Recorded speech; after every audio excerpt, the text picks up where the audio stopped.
दोस्तों ये बात मैं अच्छे से जानता हूँ। जो एक नया ट्रेडर होता है उसके लिए सबसे बड़ी प्रॉब्लम की बात ये होती है कि किस तरीके से वो ट्रेंड आइडेंटिफिकेशन करे। आज मैं आपकी हेल्प करने वाला हूँ ये बात को बहुत इजी करने में कि कैसे आप लोग ट्रेंड आइडेंटिफिकेशन कर सकते हो और एक नया इंसान जो बिल्कुल स्टार्टिंग से कर रहा है वो भी इस चीज़ को कर सकता है, क्योंकि उसको भी ये बात समझ में आ जाएगी। तो सारा गेम कॉन्सेप्ट्स का है।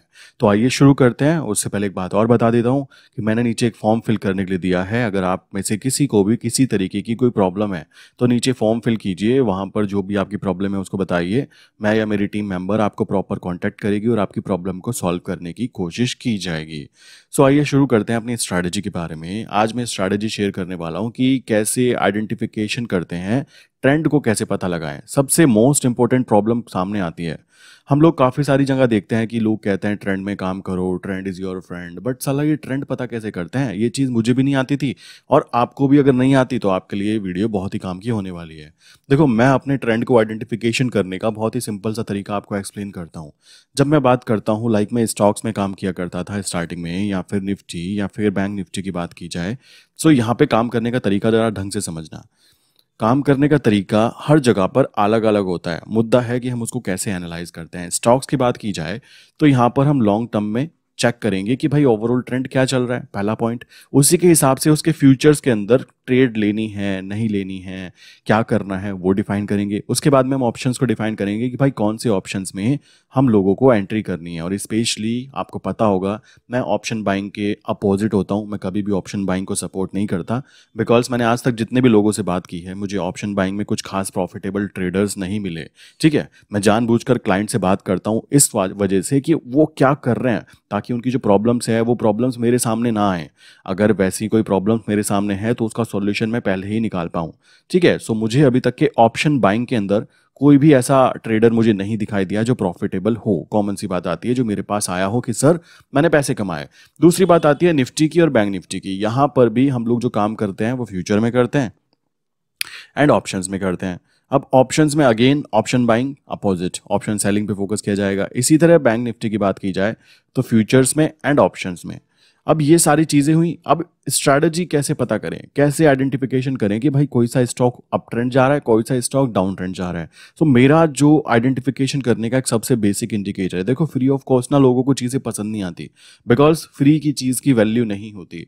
बट भाई मैं इस बात को जानता हूँ, बहुत सारी ऐसी चीज़ें हैं जो हम फ्री में भी अडॉप्ट कर सकते हैं और उनसे बहुत अच्छी चीज़ें कर सकते हैं। स्किल्स डेवलपमेंट जो है वो फ्री की चीज़ों से भी किया जा सकता है। मैं बहुत सारी जगह पर ऐसी चीज़ें देखता रहता हूँ, बहुत सारे यूट्यूब वीडियोज़ देखता हूँ, तो स्किल डेवलपमेंट वहाँ से भी किया जाता है।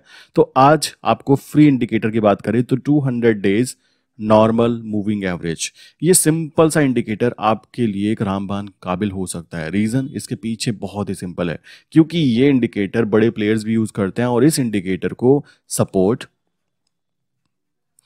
और रेजिस्टेंस की तरह यूज किया जाता है। अब आप कहेंगे यार ये क्या चीजें होती हैं? देखो, जो नए हैं उनको बताना चाहूंगा, एक ऐसी जगह जहां पर आकर स्टॉक बार बार बार बार बार बार ऊपर निकल जाए, उस जगह को टच कर कर उसको हम सपोर्ट काउंट करते हैं। और जिस जगह को बार बार टच करके वापस नीचे की तरफ रिवर्सल करने लगे उसको हम रेजिस्टेंस काउंट करते हैं। अब भाई हमें कैसे पता लगेगा कि एक सिंपल सी लाइन मूविंग एवरेज तो ऐसा होता है ना। अब आप कहेंगे यार ये सपोर्ट कौन सा है और रेजिस्टेंस कौन सा है, तो ध्यान से समझना मैं क्या कहना चाहता हूँ। सबसे पहले हमने 200 डेज मूविंग एवरेज को अपने चार्ट के ऊपर लगाया। स्पेशली ट्रेडिंग भी यूज़ किया कीजिए, फ्री अकाउंट भी यूज़ करोगे तो 3 इंडिकेटर लग जाते हैं।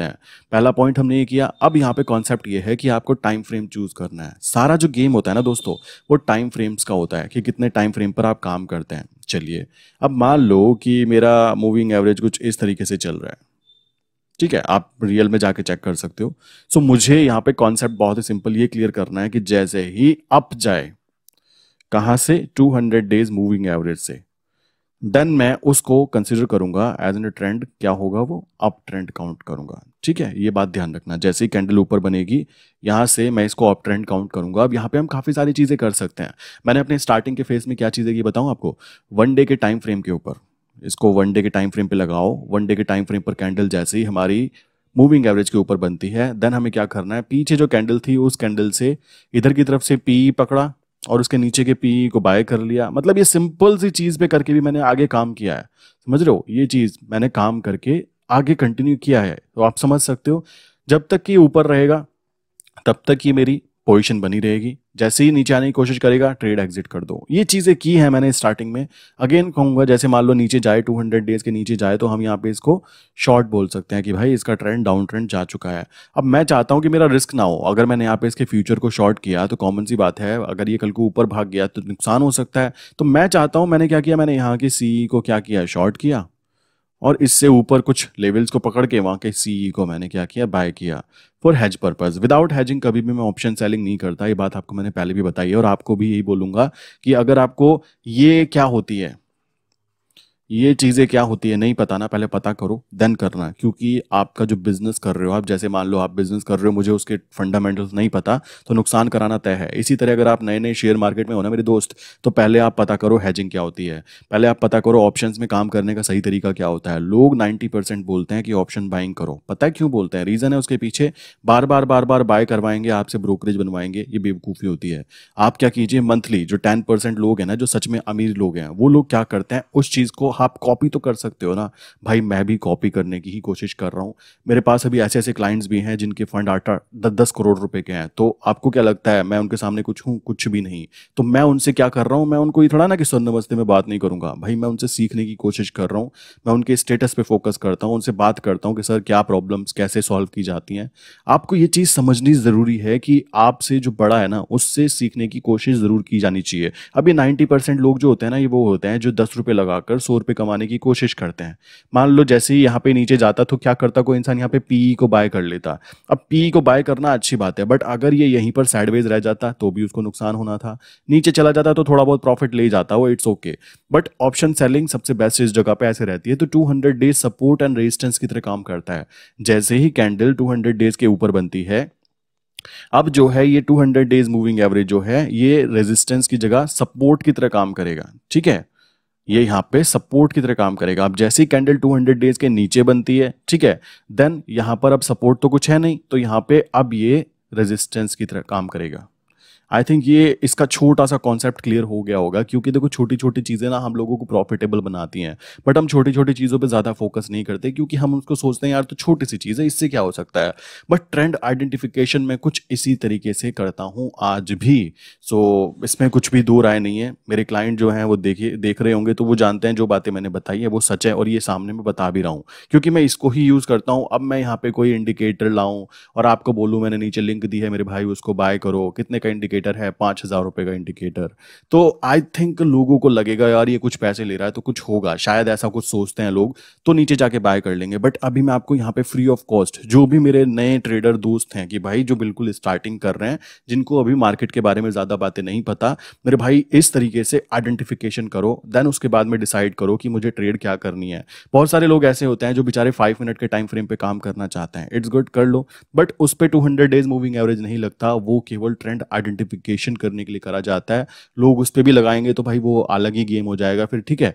सो ये बात ध्यान रखना, आपको क्या करना है, अगर हमारा मूविंग एवरेज ऐसा है, कैंडल ऊपर बनी है, तो हमें पता लग गया कि ये अब ट्रेंड है, तो चाहो तो यहाँ पे अगर आप इक्विटी में काम करते हो, जैसे नया नया जो ट्रेडर होता है वो बेचारा केवल इक्विटी में काम करना पसंद करता है कि भाई मैं 20 शेयर में काम करना चाहता हूँ बस, देन आप यहाँ पे इसको बाय करके चल सकते हो, कोई भी दिक्कत की बात नहीं है, आप प्रॉफिटेबल ही रहने वाले हो। क्योंकि ट्रेंड आइडेंटिफिकेशन करने का ना बहुत ज्यादा कोई कॉम्प्लिकेटेड तरीका यूज करने से आप कभी भी प्रॉफिट नहीं कमा पाओगे। आपको अगर प्रॉफिट कमाना है तो आपको बहुत ही सिंपल चीजों पे फोकस करना है। जैसे कि मैं अपनी बोलूं कि भाई मुझे कंपैरिजन करना है, भाई मेरी हाइट इतनी है तो कंपैरिजन करने लगा मैं अगर खली से तो मैं डीमोटिवेट ही हो जाऊंगा।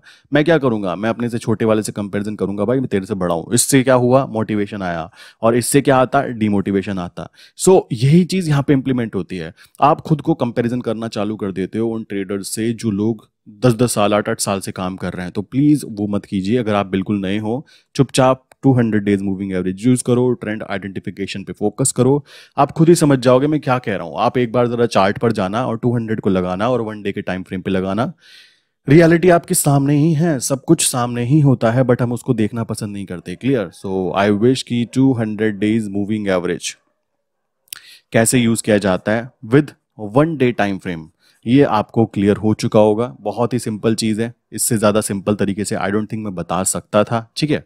सो इसी के साथ वीडियो बंद करता हूँ। किसी को भी कोई क्वेश्चन है तो नीचे मैंने फॉर्म फिल करने के लिए दिया है, प्लस मेरा जो नंबर है 8077521043 ये, या फिर 9837482890, इन दोनों नंबर में से किसी को भी आप हाई करके मैसेज भेजेंगे तो आपका नंबर सेव कर लिया जाएगा। और काफ़ी सारी चीज़ें मैं अपने व्हाट्सएप स्टेटस पे अपडेट करता रहता हूँ, वो आपको फ्री ऑफ कॉस्ट देखने के लिए मिल जाएगी। ठीक है, सो आप मैसेज कर सकते हैं, आपका नंबर सेव कर लिया जाएगा। और नीचे फॉर्म दिया है, अगर आपको कांटेक्ट करना है, समझना है कुछ प्रॉब्लम है, तो नीचे फॉर्म है, अपनी प्रॉब्लम को वहाँ पे टिक कर देना। और टिक करने के बाद में सही टाइम पर मेरी टीम या मैं आपको कॉल करेंगे, प्रॉपर प्रॉब्लम के बारे में सुनेंगे, समझेंगे आपकी प्रॉब्लम कहाँ है, देन आपको कंटिन्यू जो भी सॉल्यूशन होगा वो दे दिया जाएगा। सो इसी के साथ में मैं आज की वीडियो बंद करता हूँ। अगर आपको वीडियो पसंद आई हो तो नीचे लाइक कर देना, और पसंद ना आई हो तो प्लीज़ डिसलाइक भी कर देना, ताकि मुझे पता लगे कि मुझे किन चीज़ों को इम्प्रूव करना है। नीचे प्लीज़ थोड़ा सा फीडबैक ज़रूर दिया कीजिए कि मैं क्या क्या चीज़ें इम्प्रूव कर सकता हूँ, क्योंकि मैं अपनी स्किल्स को इम्प्रूव करने के लिए कह सकते हो कि पागलों की तरह काम करता हूँ। सो प्लीज़ जो भी आपको लगे कि भाई ये चीज़ करो, मैं वो चीज़ 100% करने की कोशिश ज़रूर करूँगा। सो मिलते हैं नेक्स्ट इंपॉर्टेंट वीडियो के अंदर।